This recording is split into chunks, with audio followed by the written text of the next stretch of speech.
Assalamualaikum warahmatullahi wabarakatuh. Waalaikumsalam warahmatullahi wabarakatuh. Bismillahirrahmanirrahim. Alhamdulillahirabbil alamin. Wa bihi nasta'inu ala umuri dunya waddin. Wassalatu wassalamu ala asrafil anbiya'i wal mursalin Sayyidina Muhammad wa ala alihi wa sahbihi ajma'in. Amma ba'du.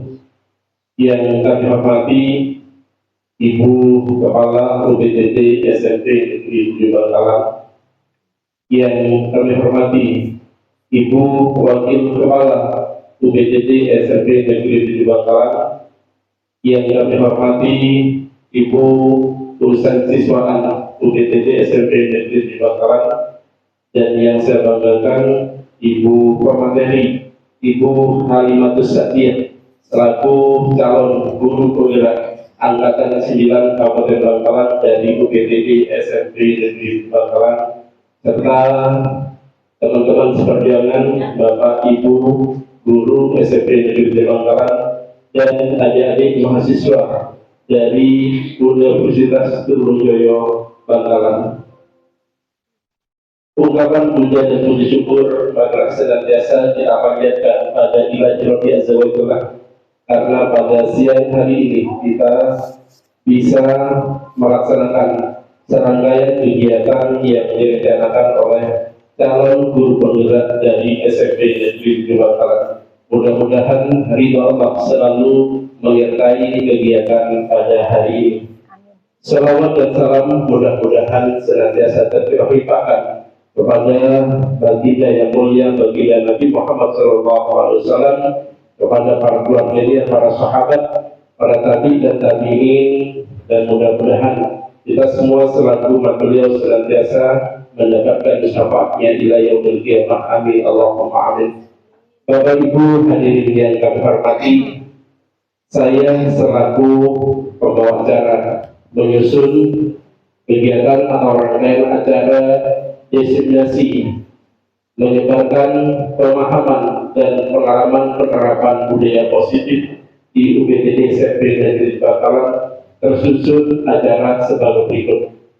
Acara yang pertama yaitu pembukaan, acara yang kedua sambutan dari Kepala UPTD SMP Negeri Bangkalan, acara yang ketiga penutup doa, dan acara yang terakhir penyampaian materi oleh calon guru penggerak angkatan 9 dari SMP Negeri 7 Bangkalan.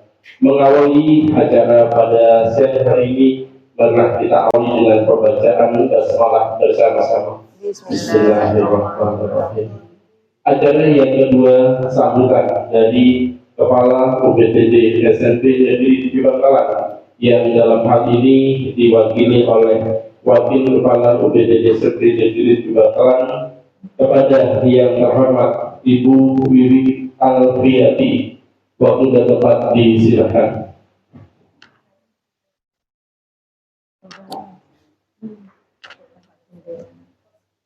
Assalamualaikum warahmatullahi wabarakatuh. Kegiatan ini, maka Bapak Ibu guru sekalian yang ada di SMP 7 bisa tergerak untuk ikut mendaftarkan diri sebagai CGP untuk angkatan-angkatan berikutnya. Ya, Bu Halim dalam hal ini di angkatan ke-9 ya Bu Halim. Nanti diharapkan untuk, kalau tidak salah sekarang ini sudah angkatan ke-11. Yang saya baca itu sudah memasuki kurang 2 hari untuk penutupan angkatan ke-11. Ya, jadi Bapak Ibu guru diharapkan untuk ikut serta berpartisipasi dalam kegiatan CGP angkatan berikutnya. Nah, untuk kegiatan kali ini kami berharap Bapak Ibu guru sekalian bisa mengikuti dengan seksama bagaimana penerapan budaya positif di sekolah yang akan disampaikan oleh Ibu Halim sebagai CGP. Saya kira itu saja dari saya mewakili Kepala Sekolah. Saya Iri. Wassalamualaikum warahmatullahi wabarakatuh. Waalaikumsalam warahmatullahi wabarakatuh. Disampaikan terima kasih kepada Ibu Alfiati yang telah memberikan sambutan mewakili dari Ibu Kepala Sekolah untuk acara yang ketiga, yaitu pembacaan doa. Mohon kepada Yang Terhormat Bapak Ainur Rafiq untuk bisa menyampaikan doa.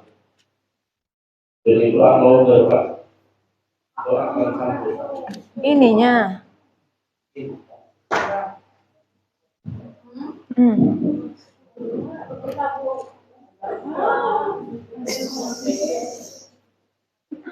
Model gitu.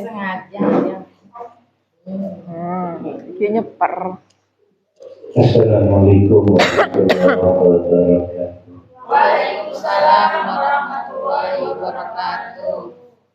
Bismillahirrahmanirrahim. Alhamdulillahirrahmanirrahim. Hamdan syakiri. Hamdan na'imin. Hamdan yafi'u. Ya Rabbana lakal hamdu kama yanbaghi li jalali wajhika al-karim wa 'azimi sultan. Salatan tunjina biha ya Allah jami'al hajat wa tudahhiruna biha min al-syarri wa tarhamna biha wa tubayyinna afsal wa yadad min jamil khairat fil hayat wa ba'dal mamat. Allahumma ighfir lana dhunubana khatayana kullaha ولوالدينا وللمعلمين ولشيخ أمنا ولجميع المسلمين والمسلمات والمؤمنين والمؤمنات الأحياء منهم والأموات. اللهم إنا نسألك السلامة في الدين وعافية في الإرشاد وزيادة في العلم وبركة في الرزق وتوبة قبل الموت ورحمة عند الموت ومغفرة بعد الموت. اللهم هونا لنا في شر الموت ونجيت من النار والأسئلة بالشافع. ربنا لا تزغ قلوبنا بعد إذ هديتنا وهب لنا من لدنك رحمة إنك أنت الوهاب. ربنا ظلمنا أنفسنا وإن لم تغفر لنا وترحمنا لنكونن من المخسرين. اللهم جملنا بالسلامة وكفنا بالتقوى والاستقامة وأنتنا مجيبة الندامة إنك سميع الدعاء. ربنا هب لنا من أزواجنا وذريتنا قرة أعين واجعلنا للمتقين إماما. رب هب لنا من الصالحين وتوفنا الصالحين. ربنا آتنا في الدنيا حسنة وفي الآخرة حسنة وقنا عذاب النار. وصلى الله على سيدنا محمد. سبحان ربك رب العزة عما يصفون وسلام على المرسلين والحمد لله رب العالمين. بشر أسرار الفاتحة. أعوذ بالله من الشيطان الرجيم. بسم الله الرحمن الرحيم. الحمد لله رب العالمين الرحمن الرحيم. إياك نعبد وإياك نستعين اهدنا الصراط المستقيم صراط الذين أنعمت عليهم غير المغضوب عليهم ولا الضالين. السلام عليكم ورحمة الله وبركاته. Waalaikumsalam.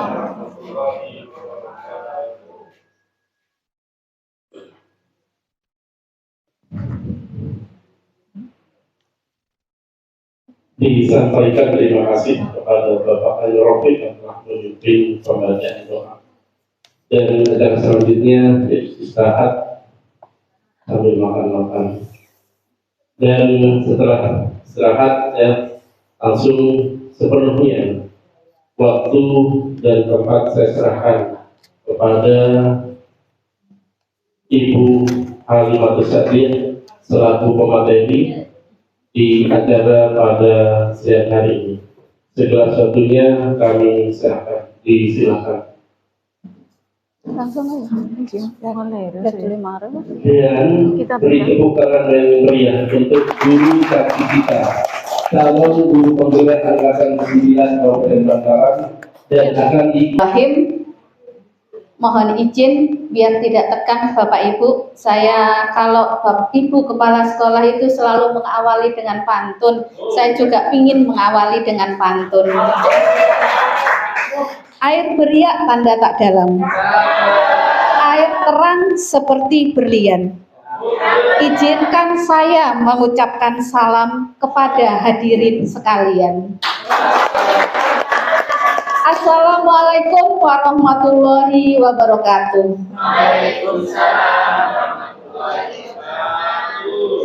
Alhamdulillahirabbil alamin wassalatu wassalamu ala asrofil anbiya'i wal mursalin sayyidina Muhammadin wa ala alihi wa ashabihi ajmain. Rabbi shrahli sadri wa yassirli amri wahlul 'uqdatam min lisani yafqahu qawli. Yang terhormat Ibu Kepala UPTD SMP Negeri 7 Bangkalan, yang terhormat Bapak dan Ibu guru serta adik-adik mahasiswa dari Universitas Trunojoyo yang saya banggakan. Syukur alhamdulillah saya panjatkan kehadirat Allah Subhanahu wa taala yang telah melimpahkan rahmat, taufik serta hidayahnya kepada kita sekalian, sehingga pada hari ini kami bisa melakukan kegiatan diseminasi budaya positif dalam kondisi sehat walafiat. Sholawat serta salam senantiasa kami curahkan kehadirat Nabi besar Muhammad SAW yang telah membawa kita dari era kegelapan menuju era terang benderang saat ini. Harapannya mudah-mudahan kita akan mendapatkan syafaatnya di yaumil kiamah nantinya. Amin amin ya robbal alamin. Bapak Ibu sekalian, tak lupa saya pribadi mengucapkan terima kasih yang sebesar-besarnya atas kesempatan atau waktu Bapak Ibu telah meluangkan waktu untuk kegiatan saya pada siang hari ini. Pada kegiatan hari ini, mohon maaf juga saya pribadi menyampaikan dalam kegiatan ini bukan berarti saya menggurui atau bukan berarti saya merasa sok pintar atau lainnya, tidak ada sama sekali. Murni hanya merupakan salah satu bagian dari tugas kami. Selama 2 bulan kemarin saya dengan teman-teman di pendidikan guru calon guru penggerak angkatan 9 ini 2 bulan kemarin kami telah belajar, baik belajar yang telah dilaksanakan secara daring maupun secara luring. Harapannya dalam setiap selesai satu modul, topik satu modul, kita diberi tugas untuk pengimbasan terhadap teman-teman sekalian, utamanya yang ada di sekolah kami masing-masing. Apa yang telah kami dapatkan selama 2 bulan kemarin, kita harus menularkannya. Harapannya materi atau modul yang sudah kami pelajari dapat diimbaskan, dapat diterapkan dalam kehidupan sekolah kita. Baik Bapak Ibu, kesannya biar tidak terlalu kaku ya, kita nyantai saja ya. Saya juga malah bingung juga nantinya. Baik, pada siang hari ini materi yang akan kita bahas tentang diseminasi menyebarkan pemahaman dan pengalaman penerapan budaya positif.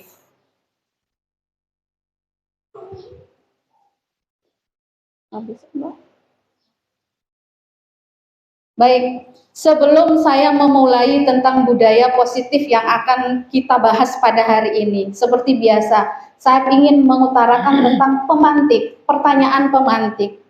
Di sini kalimatnya, Mbak Lisa bisa minta tolong dipulkan. Pakai mouse-nya juga bisa. Nah, pertanyaan pemantik yang pertama, pemberian hukuman dapat mendisiplinkan siswa. Kira-kira setuju nggak Bapak Ibu dengan pernyataan pada kalimat nomor 1 tersebut?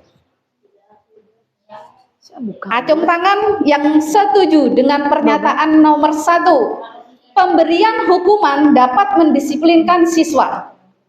Ayo Bapak Ibu, di sini tidak ada yang salah dan tidak ada yang benar. Sesuai dengan kita. Dari Pak Rafi'i dulu, gimana Pak? Kalau saya tidak sepakat dengan hukuman, tapi kalau hukuman itu juga disanksi, mungkin akan beda bahasanya. Beda bahasanya. Ya, jadi kalau hukuman itu berapa menurut saya. Tapi kalau memberikan sanksi. Jadi sanksi itu macam-macam, ya. Jadi kalau yang namanya sanksi kan macam-macam. Mungkin kalau hukuman itu apa ya, harus ada tata tertib, harus ada apa dan lain sebagainya, kan gitu ya, aturan gitu ya. Aturan. Tapi kalau pemberian sanksi mungkin lebih ringan, gitu ya, lebih ringan gitu ya. Artinya sanksinya itu kan macam-macam. Ada sanksi ringan, sedang dan berat. Jadi kalau umpamanya ada telat sekian menit berapa kali dengan Ada durasi yang berbeda. konsekuensi, ada Ya. konsekuensi gitu ya Pak. Ya. Intinya Bapak setuju enggak dengan kalimat tersebut Pak? Dari hukuman? Kalau hukuman tidak setuju. Tidak setuju. Ya. Ada yang lain Bapak Ibu? Setuju dengan pernyataan kalimat nomor 1 bahwa pemberian hukuman dapat mendisiplinkan siswa. Kalau siswa sudah dikasih hukuman, intinya siswa itu akan berlaku disiplin. Setuju enggak? Tidak. Ada yang tidak setuju. Oke. Sekarang yang nomor 2, pemberian hadiah dapat meningkatkan prestasi siswa. Setuju? Apakah setuju? Angkat tangan dulu yang setuju. Saya ingin tahu dulu. Kalimat nomor 2, pemberian hadiah dapat meningkatkan prestasi siswa. Dari kubu sini, kubu kanan. Setujukah dengan kalimat tersebut? Hadiah, kalau hadiah itu kalau hadiah apresiasi. Kalau hadiah kayaknya enggak deh, tapi apresiasi gitu ya. Oke. Yang ketiga, guru. Yang ketiga, guru harus mampu memberikan solusi terhadap siswa yang bermasalah. Setuju enggak? Setuju, hampir semua setuju. Dan yang terakhir, guru berperan sebagai teman bagi siswa. Setuju? Setuju kan? Setuju. Berarti 2 poin. Yang ketiga dan yang keempat sudah tidak diragukan lagi bahwa kita guru harus mampu memberikan solusi terhadap siswa yang bermasalah. Sedangkan yang terakhir, guru berperan sebagai teman bagi siswa. Oke, Bapak Ibu. Mudah-mudahan ini kan hanya pemantik. Nantinya kalau sudah saya paparkan, nanti teman-teman akan tahu benar setujunya teman-teman itu sudah benar atau masih perlu direvisi. Nanti kita akan bahas bersama-sama. Baik, saya lanjut ke budaya positif.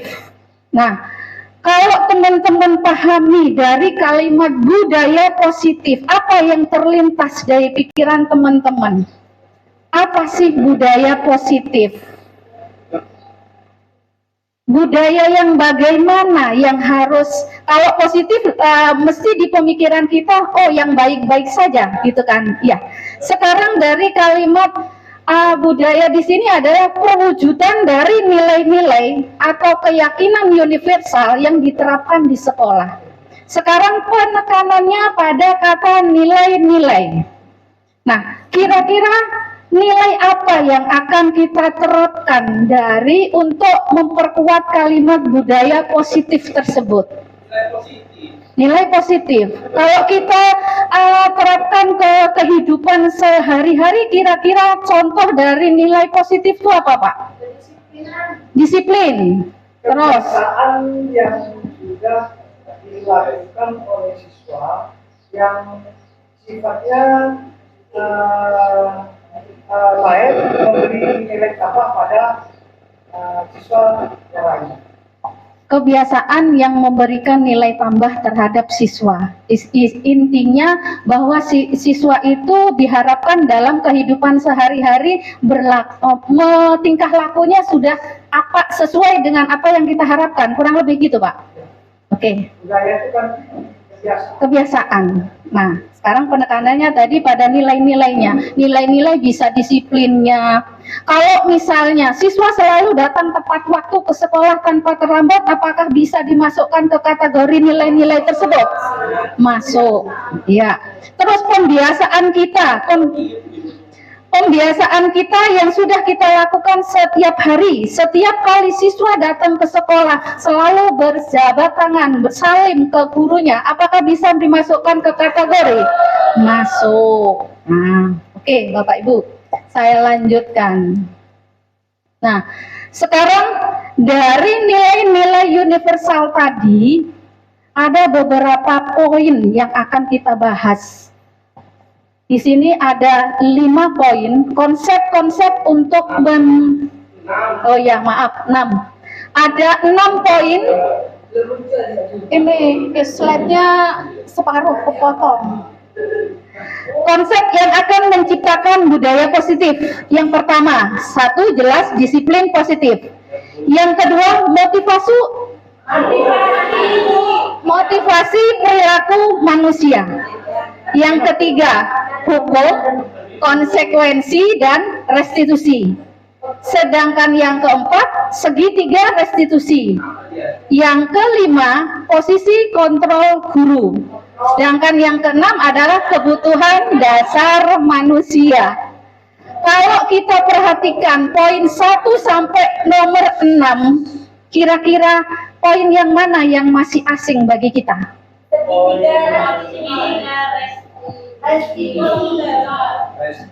Segitiga restitusi, lainnya? 3, 4, 5. Yang paling asing bagi kita Bapak Ibu.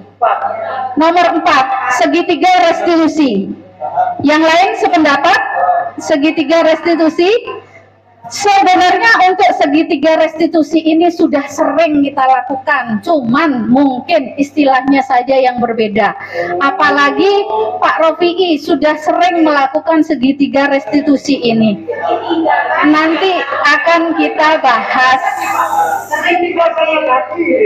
Boleh Bapak Ibu. Baik.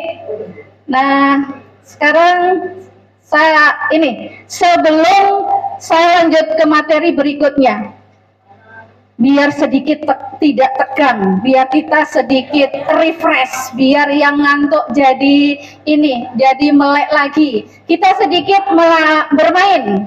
Judul permainannya adalah cobalah buka. Cobalah buka. Pada intinya kita membukanya yang benar loh Pak. Kita bermain genggaman tangan. Genggaman tangan, kenapa di situ saya kasih genggaman tangan? Genggam tangannya 1 tangan aja, teman-teman, Bapak Ibu semua. Aturannya, bayangkan Bapak Ibu di sini mempunyai suatu barang dan barang tersebut sangat bernilai banget buat Bapak Ibu sekalian.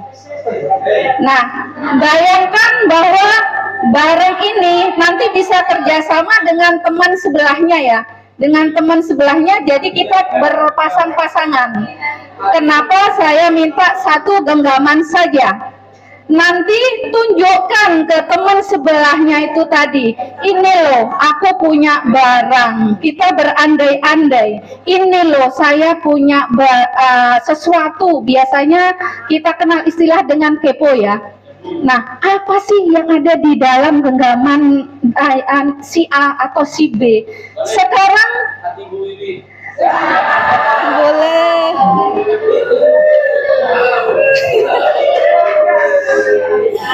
Sekarang aturan mainnya begini Bapak Ibu.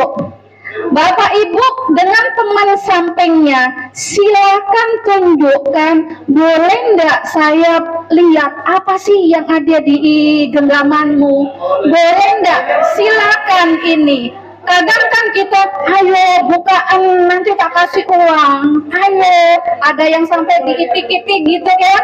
Gimana caranya biar bisa membuka? Silakan praktekkan dengan teman di samping Bapak Ibu semua. Gimana caranya? Boleh enggak tanganmu ini saya buka? Boleh enggak? Nah, gimana Bapak Ibu? Nggak boleh. Sekarang saya tanya, kenapa sih kok susah banget pingin suruh buka gini aja? Padahal sudah saya kasih uang loh, nanti tak beliin bakso loh, nanti kamu tak traktir. Ini loh, kenapa kok nggak boleh dibuka? Nah, sekarang saya tanya kembali, kalau pingin membuka ini, apakah harus ada sogokan atau harus dibelikan bakso dulu biar tangan ini dibuka? Tidak. Berarti yang bisa membuka ini kan kontrolnya dari teman sebelah atau dari kita sendiri? Dari kita sendiri. Nah, ini Bapak Ibu yang akan kita bahas, kontrol diri. Bagaimana kita bisa mengontrol diri kita sendiri tanpa adanya sogokan, tanpa adanya iming-iming beli bakso. Bahkan ada yang, oh awas lu ya, tak itik-itik lu ya, kalau nggak ini ya. Nah, dikasih apapun tidak akan dibuka, karena yang mengontrol diri kita sendiri. Itu Bapak Ibu ya. Berikutnya, berkaitan dengan teori kontrol tadi, kita mengacu pada William Glasser, Mbak, yang ini Mbak, ini Mbak. Nah, teori kontrol berdasarkan Dr. William Glasser. Kita berilusi Bapak Ibu. Yang pertama, ilusinya guru mengontrol murid. Selama ini kita beranggapan bahwa yang bisa mengontrol murid itu adalah seorang guru. Kamu diam kenapa sih? Kamu bisa nggak memperhatikan? Kamu nggak usah ngomong terus. Kamu nggak usah jalan kemana-mana. Apakah murid itu guru yang akan mengontrol? Gimana Bapak Ibu? Kalau kita berilusi yang pertama ini, guru mengontrol murid.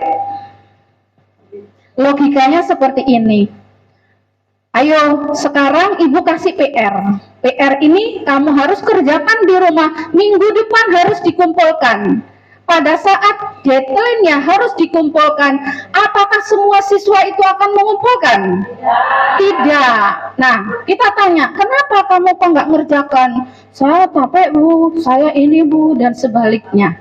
Nah, kalau kita guru memaksa siswa, mengontrol siswa, itu kan dorongannya kan dari eksternal, bukan timbul dari dirinya sendiri.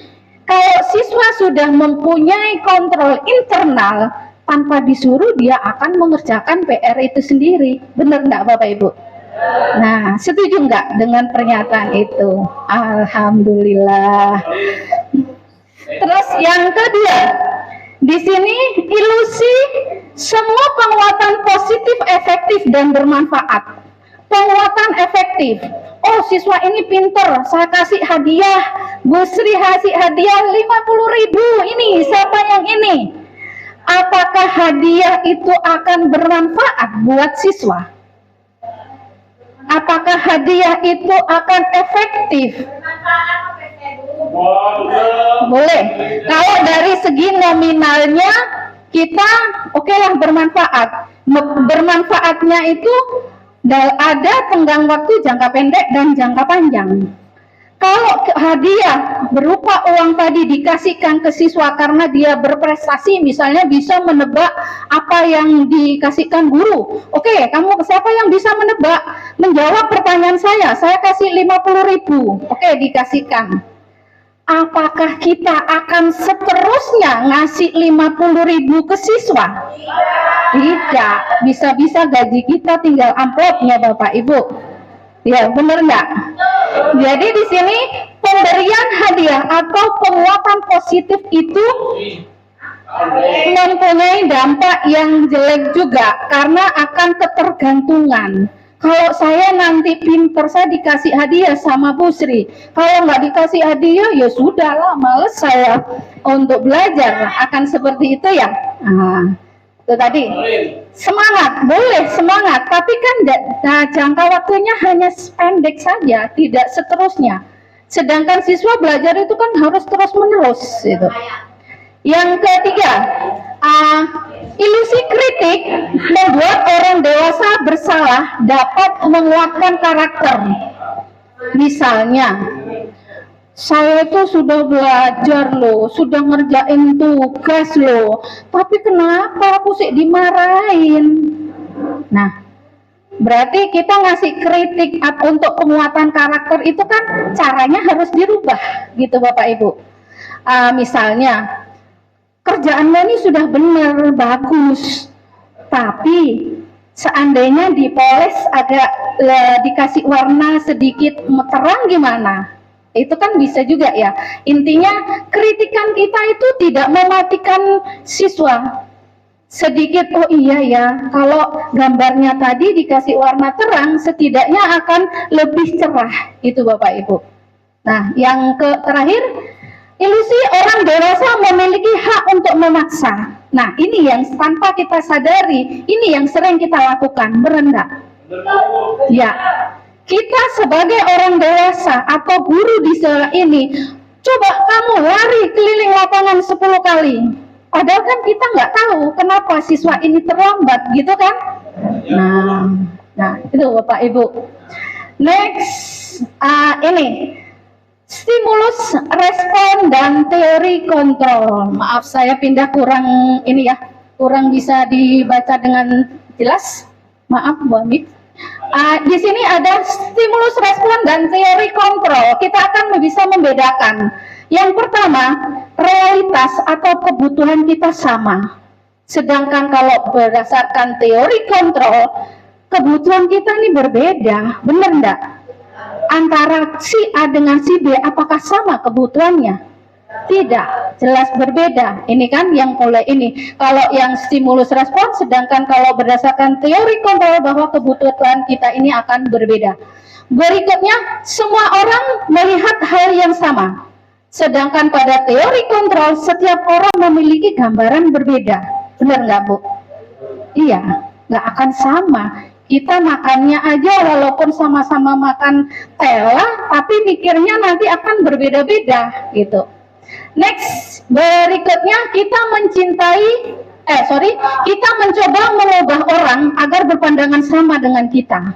Sedangkan berdasarkan teori kontrol, kita berusaha memahami pandangan orang lain tentang dunia. Ya kan? Kita harus berpikir lebih luas lagi, bukan hanya berpikir di ruang lingkup yang sempit. Berikutnya, perilaku buruk dilihat sebagai suatu kesalahan. Sedangkan berdasarkan teori kontrol, semua perilaku itu memiliki tujuan, walaupun perilaku yang jelek pun mereka kan punya tujuan, gitu kan? Tidak semena-mena mereka itu melakukan, oh saya mau mencuri, jelas-jelas mencuri itu jelek, tapi kan dia apa tujuannya, seperti itu Bapak Ibu. Berikutnya, orang lain bisa mengontrol saya, tapi untuk berdasarkan teori kontrol, hanya Anda yang bisa mengontrol diri Anda. Seperti genggaman itu tadi, dikasih uang seberapapun, kalau saya tidak ada keinginan untuk membuka, saya nggak akan membuka. Gitu. Berikutnya, pemaksaan ada pada saat bujukan gagal. Sedangkan teori kontrolnya, kolaborasi dan konsensus menciptakan pilihan-pilihan baru. Dengan berkolaborasi, dengan bekerja sama, kita akan memunculkan atau menghasilkan produk-produk yang baru. Itu Bapak Ibu. Yang terakhir, model berpikir menang kalah menjadi model berpikir menang-menang. Kalau yang pertama itu model berpikir menang salah sudah kita sering lakukan ya. Tapi berdasarkan teori kontrol, teori itu sudah tidak bisa dipakai menjadi pola berpikirnya menang-menang. Maksudnya gimana, Bu? Kok menang-menang semua? Bukan seperti itu, Pak Jumhari. Kalau tadi dari awal kita sudah mempelajari teori kontrol, setiap anak melakukan kesalahan itu kan ada tujuannya masing-masing. Teori menang menjadi menang itu dalam artian tidak ada yang salah, tidak ada yang menang. Dalam artian kita sama-sama mencari solusi yang terbaik. Ya, begitu Bapak Ibu. Next. Oke, sekarang tepuk tangan dulu buat kita semua. Mengalah bukan berarti kalah, benar Mbak Pak Jum. Kita tetap semangat. Berikutnya adalah disiplin positif. Nah, Disiplin positif.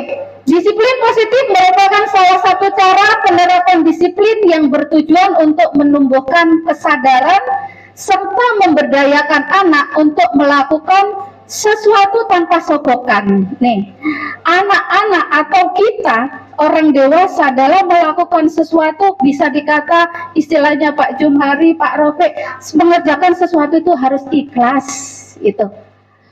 Tanpa sogokan ya harus datang. Kalau kata Bu Lita gini, sebagai seorang guru sebagai seorang guru harus tetap belajar walaupun sudah mengajar. Ya sudah, ayo kita belajar terus walaupun capek. Nah, intinya harus ikhlas gitu Bapak Ibu.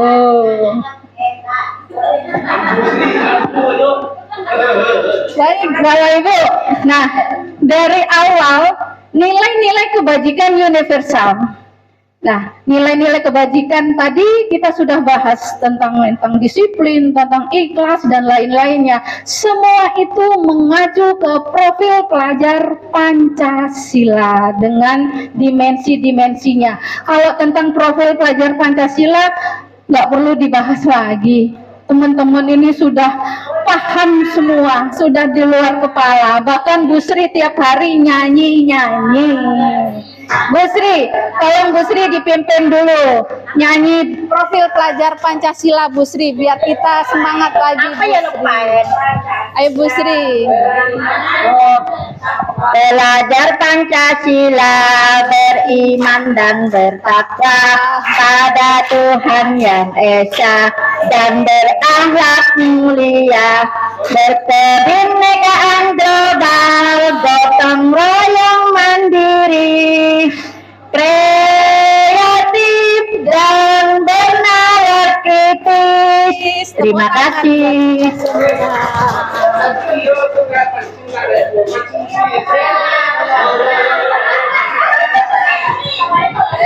Baik. Ada goyangan mah.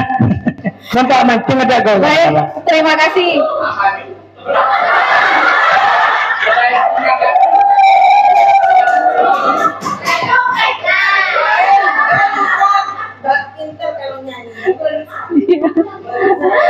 Sangat interaktif sekali Bapak Ibu.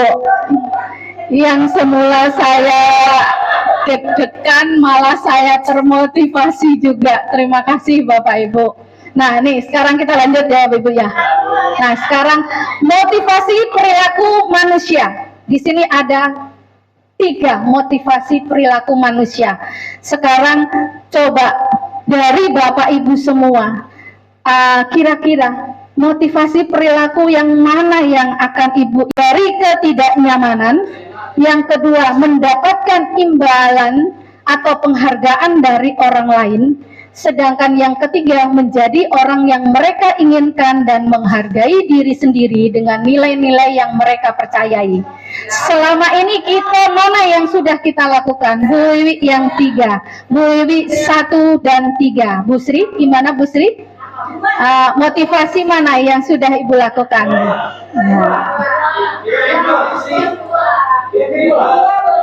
Baik, nah sekarang perhatikan, kembali ke motivasi dulu. Ke motivasi tadi, 3 motivasi.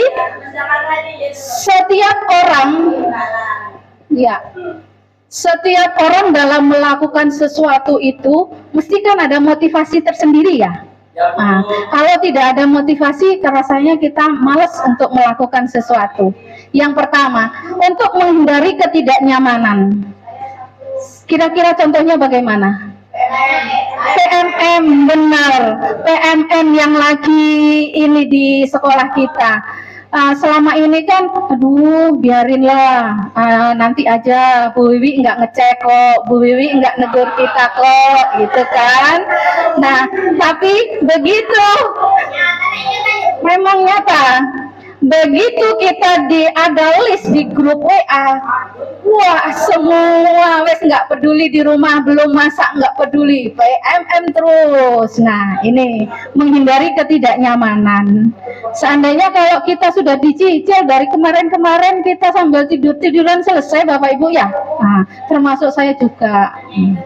Terus yang kedua, untuk mendapatkan imbalan atau penghargaan dari orang lain. Tadi di awal sudah dibahas ya, bahwa imbalan itu tidak selamanya akan berdampak baik bagi kita. Yang ketiga, menjadi orang yang mereka inginkan dan menghargai diri sendiri dengan nilai yang mereka percayai. Ini motivasi yang terbaik pada poin ketiga ini. Nah, sekarang kita ke hukuman, konsekuensi dan restitusi. Ini tadi yang di Pak Rofi'i. Pak Rofi'i yang pertama tadi saya tidak setuju dengan kalimat hukuman karena ada aturan, ada dan lain sebagainya ya Pak ya. Sekarang hukuman. Hukuman tidak terencana, bersifat satu arah tanpa kesepakatan. Nah, bisa berupa hukuman fisik, psikis atau makian. Contohnya tidak terencana seperti ini. Misal pelajaran PJOK Bu Fatim, datang terlambat, sudah kamu lari keliling lapangan 3 hari. Ah, sorry maaf, 3 kali. 3 kali maksudnya lah, hukuman seperti itu kan tidak direncanakan. Kalimat yang diucapkan Bu Fatim lari lapangan 3 kali itu kan tidak direncanakan, muncul spontan gitu saja. Terus ada siswa, Pak Jumhari ya Pak Rofi, ada bajunya yang dikeluarkan, kamu bajunya nggak dimasukkan, coba kamu push up 2 kali. Nah seperti itu. Sedangkan konsekuensi, ini Pak Rofi tadi, saya nggak setuju kalau hukuman itu, lebih ke konsekuensi. Konsekuensi ini bersifat terencana, sudah disepakati. Bentuk konsekuensi dibuat oleh pihak guru. Nah, seperti kita kan sudah punya kesepakatan kelas bersama ya. Nah, di sini konsekuensinya bahwa sudah direncanakan, nanti kalau kamu terlambat konsekuensinya apa? Saya harus nyapu Bu. Nah itu kan sudah direncanakan, ada kesepakatan antara siswa dengan guru. Sedangkan yang ketiga ini restitusi. Restitusi ini bisa penengah Pak antara hukuman dengan konsekuensi.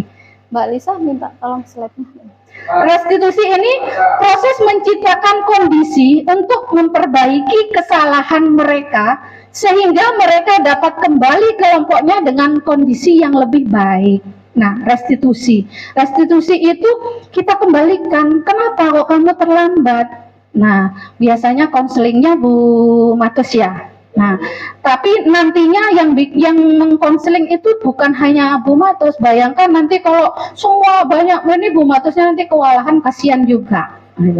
Nah ini restitusi menciptakan kondisi memperbaiki kesalahan. Dari kesalahan itu nanti akan dikembalikan ke kelompok masing-masing, ke teman-temannya dalam kondisi yang lebih baik. Intinya setelah dihukum, dikonsekuensi, dia akan lebih mandiri. Begitu Bapak Ibu. Nah sekarang kita jawab bareng-bareng. Apakah kalimat tersebut merupakan hukuman atau konsekuensi? Yang pertama, mencatat 100 kali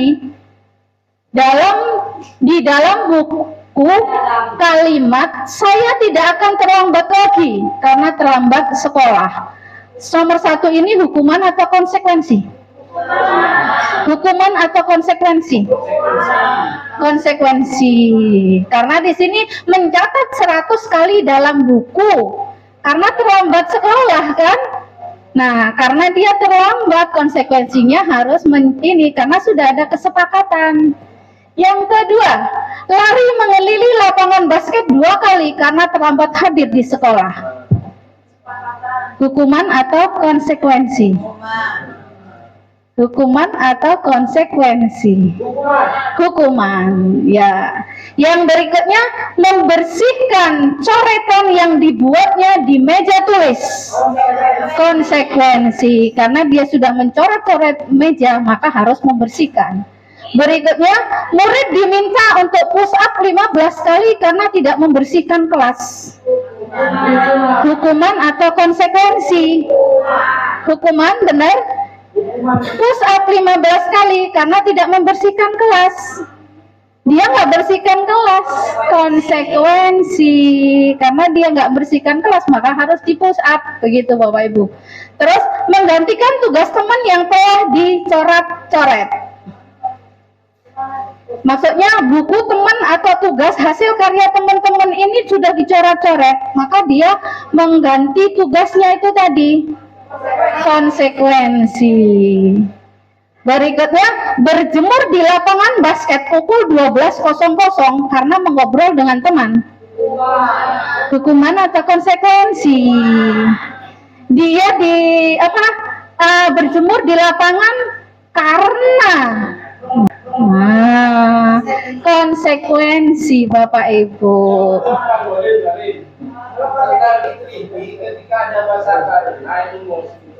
Iya Pak Jum, pinter, tepuk tangan buat Pak Jum. Intinya kita harus pandai-pandai memaknai kalimat di situ. Jelas, tadi kan di awal sudah dijelaskan kalau hukuman itu bersifat saat itu juga. Sedangkan konsekuensi terencana, sudah direncanakan. Yang pertama tadi bukan konsekuensi yang selalu kali itu masuk hukuman. Kan ada karena. Ini kan Bu, karena terlambat sekolah. Konsekuensi Bu, kan dia terlambat. Alirannya Pak Jum itu Pak. Ini kan 100 kali karena terlambat, tidak selamanya kalimat karena ini loh Pak Jum. Aliran ini, aliran sesat. Baik, saya lanjut. Dihukum oleh penghargaan. Nih, seperti tadi bahwa hadiah pada pujian, sanjungan itu tidak selamanya memberikan dampak positif. Yang pertama di sini, pengaruh jangka pendek dan jangka panjang. Kalau pengaruh jangka pendeknya, seneng banget saya dikasih uang sama Bu Sri. Tapi jangka panjangnya akan ada ketergantungan. Kan memang Bu Sri yang ngasih uang 50.000, ya. Maaf Bu Sri, hanya contoh saja. Hanya contoh saja. Nah, jadi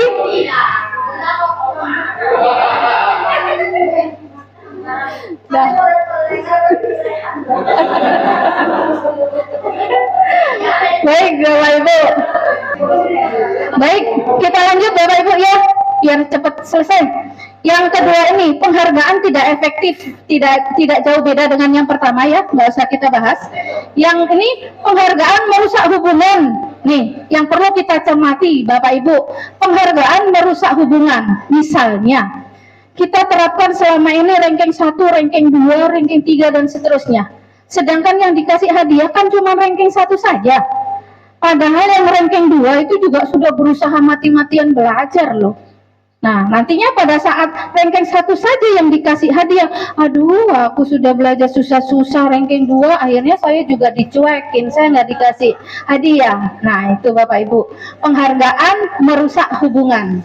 Nah, berikutnya penghargaan mengurangi ketepatan.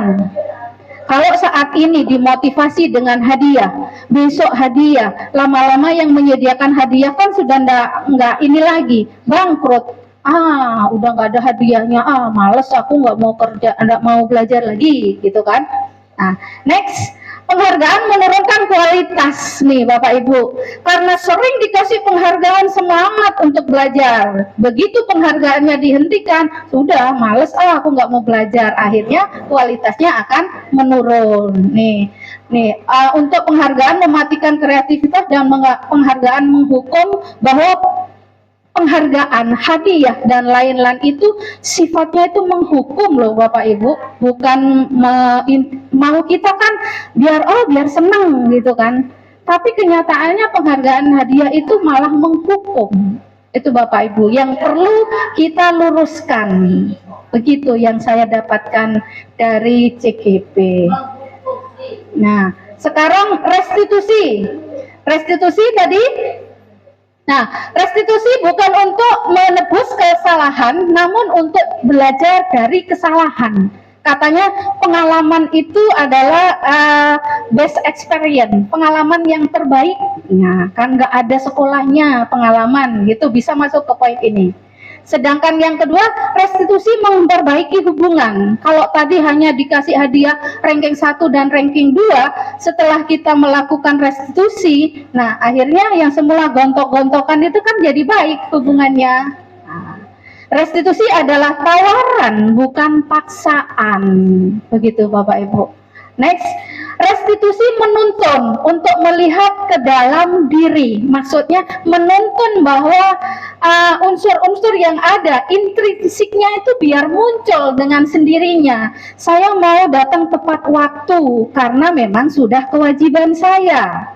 Nah, terus saya akan datang tepat waktu, males, nantinya juga nggak akan diapa-apain walau terlambat. Itu kan masih ada dorongan dari ekstrinsiknya, Bapak Ibu tadi. Next, nah ini yang segitiga restitusi, Pak Rofi'i. Sebenarnya segitiga restitusi ini sudah sering dilakukan, Pak Rofi'i, Pak Jumhari, Bu Matos, ini sudah sering. Cuman istilahnya saja.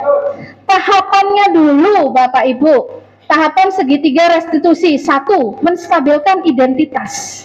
Apa sih yang dimaksud dengan menstabilkan identitas? Di sini setiap orang itu pernah melakukan kesalahan, benar enggak? Betul, saya juga sering melakukan kesalahan, cuman tanpa saya sadari, begitu. Nah, berikutnya, kamu bukan satu-satunya yang pernah melakukan ini. Nah, entah itu melakukan suatu kesalahan, banyak kan temennya. Nah, itu kita menstabilkan dulu identitasnya.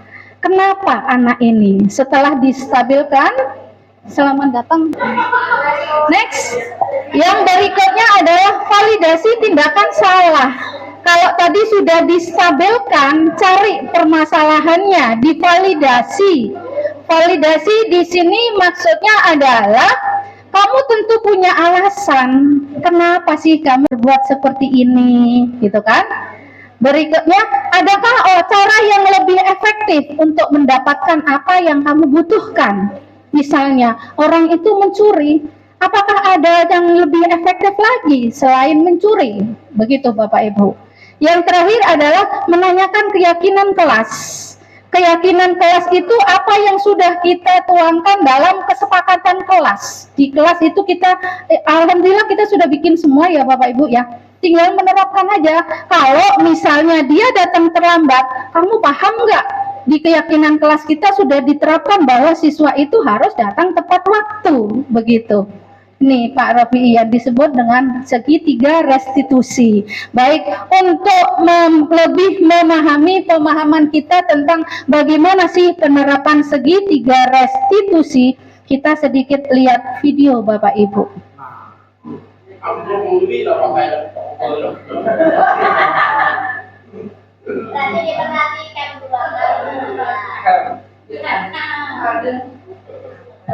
Nanti yang itu. Baik, kita simak videonya.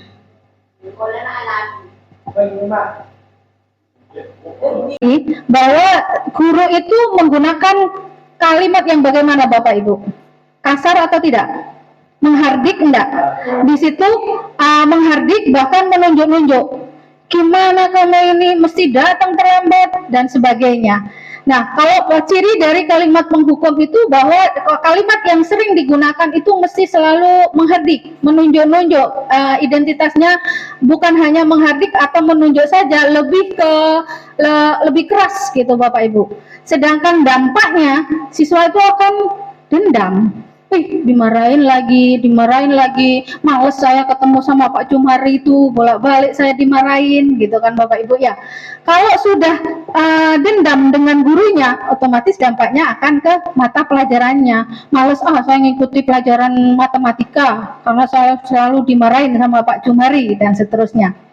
Sedangkan yang kedua, nih sebagai teman. Sebagai teman di sini, guru bersikap ramah tadi. Gimana Raren, kemana saja kamu, kok bisa terlambat, dan sebagainya. Sudah, masuk aja, nanti absennya biar ibu aja yang ngurusi, gitu kan. Karena dia berfungsi sebagai teman. Dampaknya, murid bergantung pada satu guru, sedangkan kita tahu dalam satu sekolah itu kan banyak gurunya, masa hanya satu guru saja? Nah, terus pada akhirnya murid itu tidak mandiri. Kalau ada Pak Jumari aja semangat, mandirinya muncul, tapi begitu ketemu Bu Muninda, males gitu kan. Nah, berikutnya adalah pembuat rasa bersalah. Pembuat rasa bersalah itu suaranya lembut. Naren, gimana sih nanti ibu yang dimarahin sama kepala sekolah, gitu kan?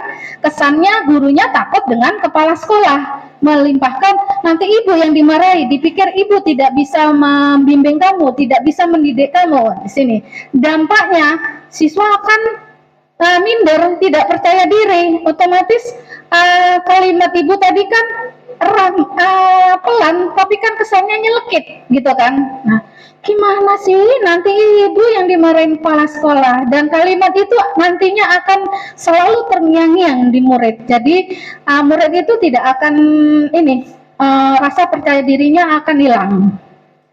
Berikutnya ini pemantau. Pemantau itu bahwa guru itu selalu memantau. Di sini ekspresinya datar saja. Pemantau berarti mengawasi. Sedangkan dampaknya dia itu akan menghitung-hitung hadiahnya. Hadiah, diberikan hadiah hanya sekedar hadiah diambil saja tanpa memperhatikan makna kenapa saya dikasih hadiah, nilai kebajikan apa kok saya dikasih hadiah, di situ tidak akan muncul. Sedangkan yang terakhir adalah manajer. Manajer ini seperti saya bilang tadi bahwa manajer itu bukan hanya seorang kepala sekolah ya. Kita semua bisa memposisikan diri sebagai manajer. Di sini suaranya netral dan lembut, sedangkan dampaknya murid menjadi lebih mandiri dan mampu menyelesaikan permasalahannya sendiri. Nah, ini 5 posisi kontrol pada seorang guru. Sekarang tadi sudah menuliskan posisi kontrol, sudah nonton video, penjelasannya sudah. Akankah Bapak Ibu rubah pada tulisan yang sudah Bapak Ibu tulis? Saya lihat dulu dari sini, Mbak. Apa Mbak tadi, Mbak, posisi kontrolnya apa Mbak? Dua. Yang pertama? Yang pertama memposisikan diri sebagai teman, yang kedua sebagai manajer. Teman dan sebagai manajer. Berikutnya, saya ke Bu Fat. Bu Fat, posisi kontrolnya sebagai apa Bu Fat? Sebagai teman pertamanya sebelum mendapatkan tadi penjelasan. Selanjutnya saya tambah pemantau. Pemantau. Ya. Sebagai teman dan pemantau. Yang terakhir, Pak Rofi, posisi kontrolnya apa Pak?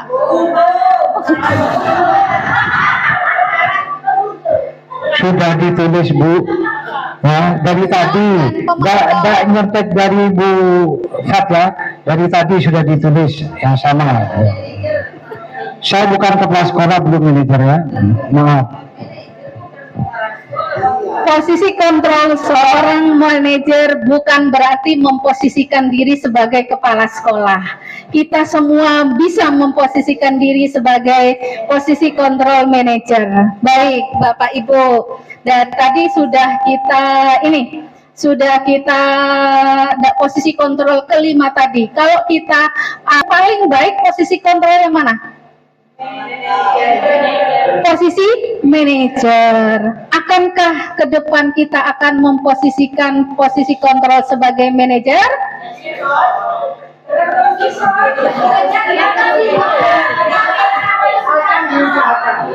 Akan diusahakan. Setidaknya ada motivasi dulu. Dari awal kan sudah dijelaskan bahwa setiap tindakan itu ada motivasi tersendiri, gitu Bapak Ibu. Next, satu lagi Bapak Ibu, kebutuhan dasar. Maaf, agak saya percepat ya, biar ini kebutuhan dasar manusia. Terdapat yang pertama kebutuhan dasar bertahan hidup atau survival. Yang kedua kasih sayang dan rasa diterima, love and belonging. Yang ketiga penguasaan, power. Yang keempat kebebasan, freedom. And next kesenangan atau fun. Nih, dari 5 kebutuhan dasar ini kita perhatikan pada contoh narasi ini. Ibu Ambar, guru wali kelas 2A di SD Pelita Hati, sedang bingung menghadapi ulah salah satu murid di kelasnya, namanya Doni. Beberapa anak di kelas itu datang pada Bu Ambar mengeluhkan bahwa Doni itu sering meminta bekal teman-temannya dengan paksa. Jika Anda mendapat situasi seperti Ambar, apa yang akan Anda lakukan? Nah, ini posisi kontrol.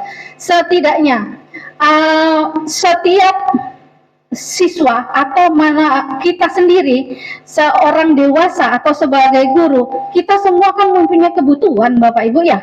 Tidak hanya siswa saja. Sekarang yang pertama, survival, kebutuhan bertahan hidup. Kebutuhan yang bersifat fisiologis, misalnya sandang, pangan, papan, bertahan hidup, biologisnya, psikologisnya, itu semua kita untuk bertahan hidup. Nah, sekarang kalau kita mengacu pada Doni tadi, kenapa Doni itu sering mengambil paksa jatah makan siang teman-temannya? Karena dia lapar, belum makan gitu kan. Jadi untuk bertahan hidup dia merampas minta teman-temannya, sedangkan Doni sendiri tidak bawa bekal gitu. Yang kedua kasih sayang dan rasa diterima, love and belonging. Di sini kebutuhan kita semua kan dalam situasi kerja, dalam situasi pembelajaran, kita kan perlu disayangi, diterima, disayangi itu dalam artian interaksi antara siswa dengan murid, diterima menjadi guru, materi kita ini dinikmati oleh peserta didik dengan baik, gitu kan. Nah, kalau kita mengacu pada kasus Doni tadi, kenapa Doni itu selalu ngambil paksa makanan, jatah makan siang teman-temannya kalau dari segi kasih sayang ini tadi? Nah, karena Doni itu kan dengan selalu dilaporkan oleh temannya ke guru, berarti kan teman tadi itu selalu memperhatikan Doni, gitu kan, merasa diperhatikan oleh temannya. Karena sudah guru itu mendapatkan beberapa laporan dari teman Doni, akhirnya orang tuanya dipanggil, gitu kan, berarti kan orang tuanya juga memperhatikan Doni, yang pada semula awalnya Doni tidak pernah dikasih bawa bekal, akhirnya orang tuanya, oh ya anakku ternyata butuh bawa bekal ke sekolah, jadinya Doni tidak akan mengambil jatah makan siang temennya lagi.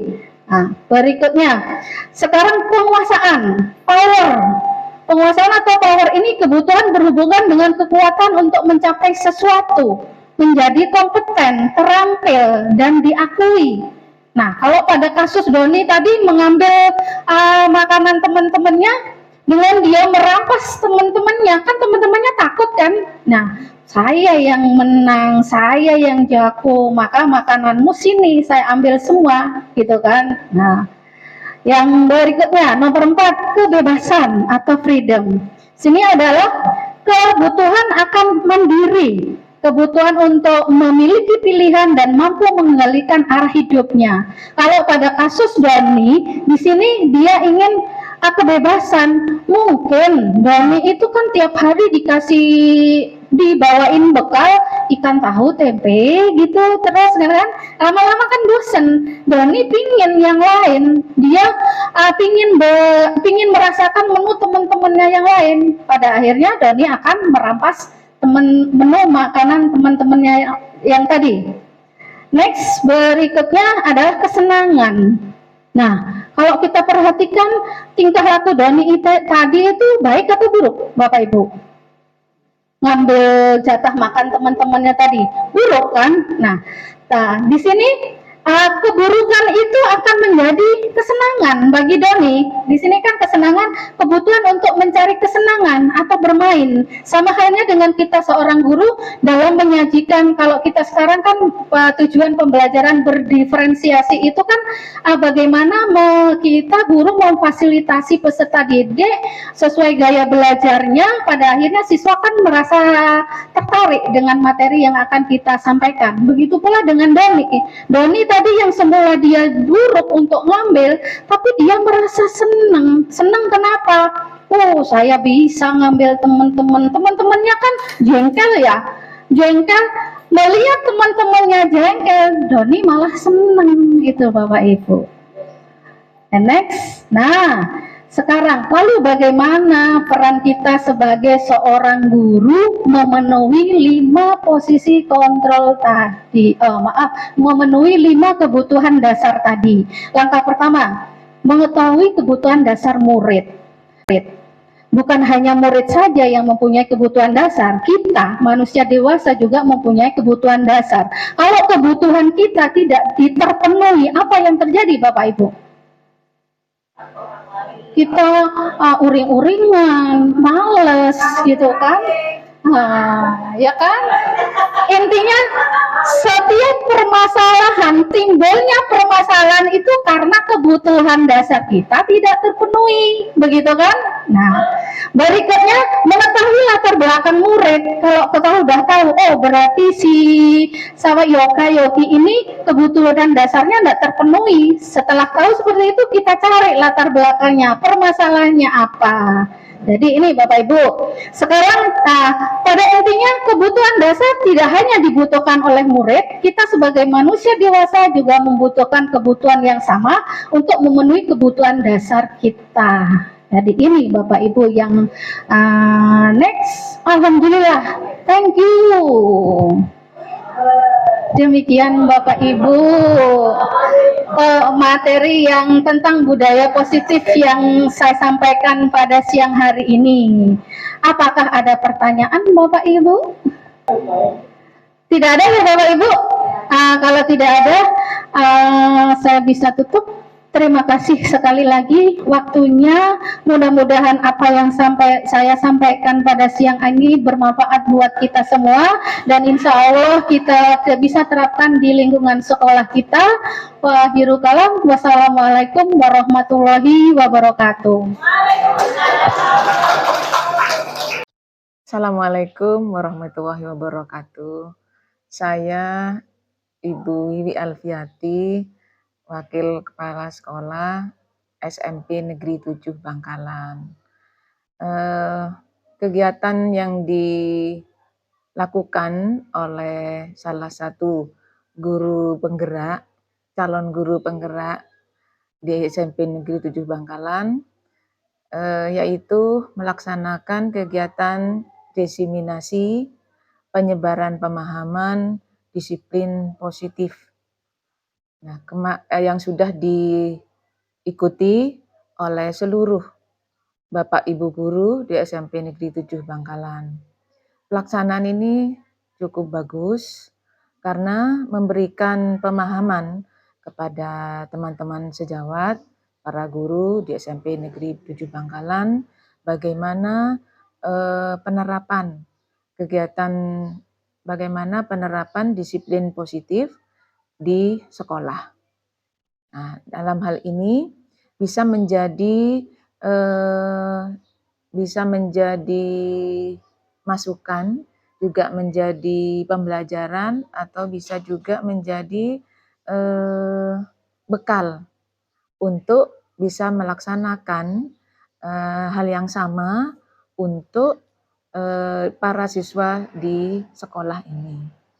Selain itu, untuk kegiatan disiplin positif ini saya kira sangat bermanfaat karena dalam keseharian para guru selalu berhadapan, selalu berinteraksi dengan para siswa di sekolah di SMP 7 ini.